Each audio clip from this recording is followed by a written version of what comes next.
Halo teman-teman, apa kabarnya? Kembali lagi di channel Lintas Kota Dingin. Di episode kali ini kita bakal ngebahas tentang tanaman Pitonia teman-teman. Di episode sebelum-sebelumnya teman-teman bisa lihat saya ada ngebahas tentang bagaimana untuk pemupukannya. Selanjutnya ada bagaimana cara untuk pemangkasannya. Jadi kalau teman-teman ada ketinggalan videonya ataupun pengen tahu tentang videonya, silahkan teman-teman cari lagi dengan sesuai judul yang seperti saya bilang tadi teman-teman. Namun di video kali ini saya bakal ngebahas tentang penyakit-penyakit pada tanaman Pitonia, terutama di kebun saya ini teman-teman. Secara umumnya teman-teman, di kebun saya ini terutama di daerah dataran tinggi seperti saya di Brastagi ini, umumnya ada tiga penyakit teman-teman. Yang pertama itu adalah busuk pangkal batang. Yang kedua adalah busuk daun. Dan yang ketiga adalah hama pemakan daunnya teman-teman, ataupun seperti ulat-ulatan. Yang kita bahas mulai dari yang pertama adalah yang menyebabkan akar ataupun media tanam pada tanaman begonia ini rusak teman-teman. Teman-teman bisa dicontohkan bahwa seperti ini, tetapi ini bukan contoh aslinya teman-teman ya, tetapi kurang lebih efeknya seperti ini teman-teman. Seperti yang bagaimana? Contohnya adalah seperti ini.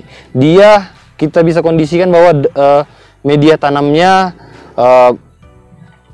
maksudnya media tanamnya itu masih basah. Terus tanamannya tiba-tiba saja layu gitu, padahal kita nggak ada melakukan yang namanya pemupukan ataupun tidak ada terkena cahaya ataupun suhu yang ekstrim teman-teman. Tapi tahu-tahu tanamannya seperti ini bentuknya, layu seperti ini. Analisa saya yang pertama adalah biasanya penyakit ini dikarenakan adanya gangguan hama ataupun jamur di bagian akarnya teman-teman. Akar dalam artian di medianya. Jadi yang menjadi masalah bukan di tumbuhannya, tetapi di medianya. Di medianya seperti apa? Biasanya banyak kena penyakit karena medianya terlalu becek teman-teman. Bukan lembab ya, tapi becek. Beceknya seperti apa? Teman-teman bisa lihat bahwa waktu teman-teman pegang tanahnya mengandung air yang sangat banyak teman-teman, seperti itu. Biasanya mudah terserang oleh penyakit seperti busuk pangkal batang ataupun mudah dijadikan semut ataupun cacing dan hama yang lainnya yang bisa membawa penyakit untuk bersarang di media tanaman teman-teman. Nah, untuk penanggulannya saya biasanya gunakan ini teman-teman, Nemaguard. Ini dia insektisida yang saya gunakan teman-teman. Selama ini memang beberapa jenis pestisida saya gunakan seperti yang dilarutkan ataupun yang disemprot, itu ternyata kurang efektif kalau di daerah saya ataupun di kebun saya ini. Tetapi setelah saya gunain Nemaguard ini lumayan nih efeknya. Efeknya bisa ke semua teman-teman. Jadinya jenis ulat-ulatan ataupun cacing dan yang lain-lainnya yang berada di media tanam bisa dia langsung bunuh karena sifatnya yang kontak teman-teman. Ini dia. Teman-teman boleh gunain. Di online store juga banyak, tetapi berhubung karena di daerah saya banyak, jadinya saya gampang nyarinya di toko-toko pertanian. Oke, ini adalah untuk menangani penyakit di media tanamnya. Oke, selanjutnya adalah ke hama-hama yang memakan daunnya teman-teman. Daun ataupun daun petonianya. Contohnya seperti ini, teman-teman bisa lihat. Ini dia, sangat jelas terlihat. Terkadang hama ini dia nggak peduli mau makan di bagian mana. Ini tadi adalah contohnya di tengah daun, sedangkan ini di bagian daunnya. Ini sebenarnya kembali lagi untuk hamanya sendiri, kalau dibiarkan hanya dapat terlihat hanya sedikit, dia itu jangan dibiarkan anggap remeh teman-teman. Karena hama itu sifatnya produksi, kalau teman-teman tidak lakukan penanganan secara cepat, bisa terkena ke tanaman yang lain ataupun hama tersebut bisa berkembang biak dengan cepat teman-teman. Untuk penanganannya sendiri, saya gunain Kurakron teman-teman. Kurakron ini berhubung karena segel depannya udah saya buka.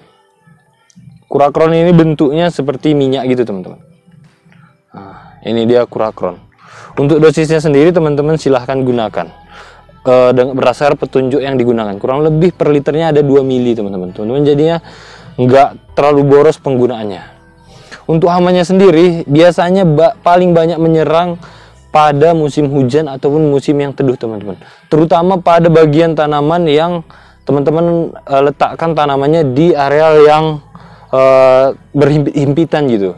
Jadi hama itu sangat mudah untuk berkembang dan mudah untuk menyerang. Awalnya seperti ini teman-teman. Pada saat kondisi seperti ini teman-teman kalau perhatikan sekilas dia nggak kelihatan lubang-lubang ini tadi. Tetapi kalau teman-teman buka satu persatu maka teman-teman bisa ngelihat bekas makanan dari hama tersebut. Jadi teman-teman harus tepat menanggulanginya. Untuk saya sendiri memang gunakan Kurakron teman-teman. Tapi kalau teman-teman punya insektisida yang lain nggak apa-apa, nggak masalah. Yang penting tujuannya sama untuk mencegah ulat tersebut berkembang dan membunuh ulat tersebut. Oke, selanjutnya yang ketiga adalah yang paling banyak menyerang. Terkhusus pada teman-teman yang sangat senang melakukan penyiraman tanaman teman-teman, yaitu busuk daun. Untuk saya pribadi di sini memang nggak ada contohnya teman-teman ya, karena memang saya nanggulanginya cepat gitu. Untuk busuk daun sendiri, biasanya teman-teman lihat itu diawali dengan satu daun yang busuk teman-teman. Satu daun yang busuk itu teman-teman bisa lihat dia memang busuk, coklat di bagian permukaan daun, dan di bagian belakang daun dia terdapat benang-benang halus berwarna putih teman-teman. Contoh seperti tanaman busuk ataupun buah-buahan yang busuk. Contohnya seperti itu. Bentukannya, warnanya seperti itu teman-teman. Jadi yang menjadi sangat bahaya adalah mulai dari satu daun yang terinfeksi. Kalau daun yang terinfeksi tersebut terkena ke daun yang lain, maka daun yang lain bisa dipastikan bakalan terkontaminasi juga teman-teman. Itu makanya teman-teman harus melakukan penanganannya. Untuk penanganannya sendiri, saya gunakan foliar post teman-teman. Ini teman-teman bisa lihat. Untuk tanaman saya gunakan ini. Kenapa ini?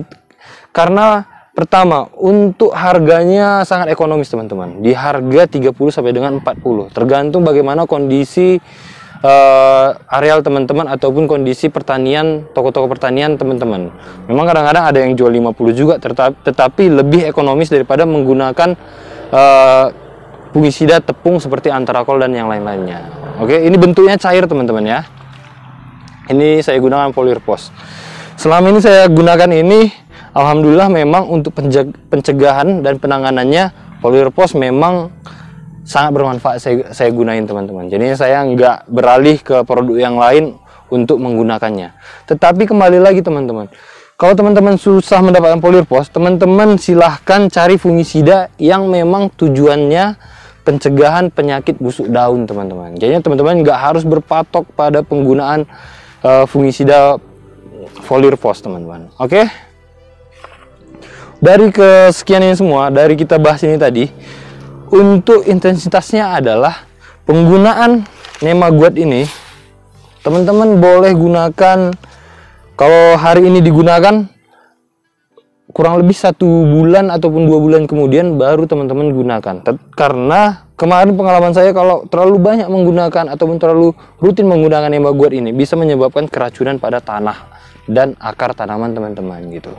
Sedangkan penggunaan fungisida dan insektisidanya teman-teman boleh lakukan kurang lebih penyemprotan 2 kali seminggu kalau memang tanamannya sudah terkontaminasi, ataupun seminggu sekali ataupun 2 minggu sekali untuk pencegahan penyakit tersebut. Oke teman-teman, semoga tanaman teman-teman sehat-sehat semua. Kalau sudah ada yang terinfeksi penyakit tadi, teman-teman boleh ikuti tips dan trik dari saya, gunakan produk-produk ini tadi. Untuk waktu penggunaannya, yang tidak kalah penting adalah teman-teman harus lakukan penyemprotan pagi-pagi teman-teman. Karena terkhusus pada jamur, dia bisa berfotosintesis pada pagi-pagi yang bisa menyebabkan penyebarannya lebih cepat teman-teman. Dan hama biasanya pagi-pagi melakukan yang namanya cari-cari makan seperti itu teman-teman. Untuk hama ya, untuk Petunia. Karena saya perhatian kadang-kadang pagi-pagi gitu, saya buka-buka pelan-pelan daunnya gitu, saya lihat ada hama yang masih makan aja gitu. Jadi tidak harus berpatok pada hama itu makan pada malam hari. Saya biasanya lakukan penyemprotan ini sekaligus ini dicampurkan duanya. Kalau lagi terserang, saya lakukan penyemprotan 2 kali seminggu. Untuk pencegahannya 1 kali seminggu ataupun 2 kali. Oke teman-teman, kalau teman-teman belum ngerti, silahkan teman-teman putar-putar kembali video ini. Ataupun teman-teman kurang paham ataupun kurang teliti saya ngasih tahu penyakitnya, silahkan teman-teman komen aja ataupun kirim WA ke saya. supaya kita cari penyelesaiannya masing-masing, teman-teman. Oke, teman-teman, itu adalah sekilas video dari penjelasan ini tadi, penyakit-penyakit Pitonia. Kalau teman-teman belum punya Pitonianya, silahkan teman-teman order di kita. Nanti kita kasih tanaman yang sehat dan yang subur, teman-teman. Oke, teman-teman, sampai jumpa di video selanjutnya.